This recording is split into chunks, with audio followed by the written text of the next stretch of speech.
Fala galera, aqui Thiago. Hoje eu vou ensinar como abaixar o Mr. Crayfish Vehicles. Primeira coisa, vocês precisam pesquisar mods de veículos e vir aqui, ó, quanto aparecer aqui, mod de veículos do Mr. Crayfish de mod. Então aperta nele em 1.12.2, ó, quase por último, vai aqui ó no 4, mas pega a sua versão. Também não pode esquecer o Obfuscate, é o mais importante do mundo. Quando vocês vão jogar com isto, também não esquece. Eu acho que funciona com Obfuscate. Não é o Obfuscate, mas funciona. Não foi ainda atualizada, mas eu não vou ter que fazer isso, porque eu já abaixei o mod Mr. Crayfish. Eu vou entrar no meu jogo.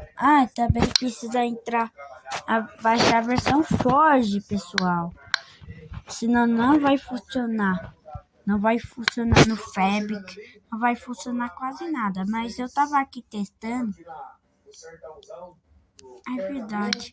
Mas vocês não podem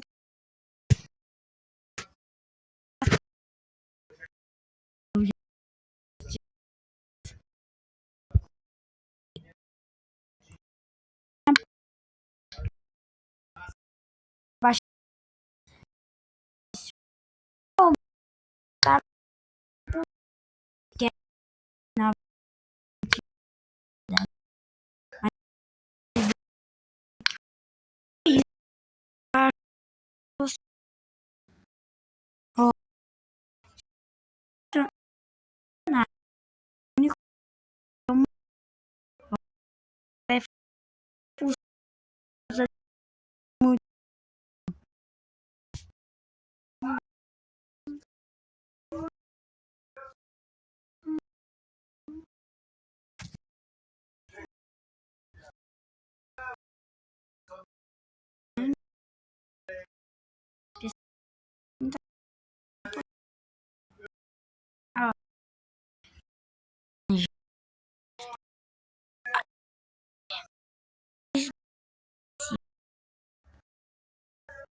que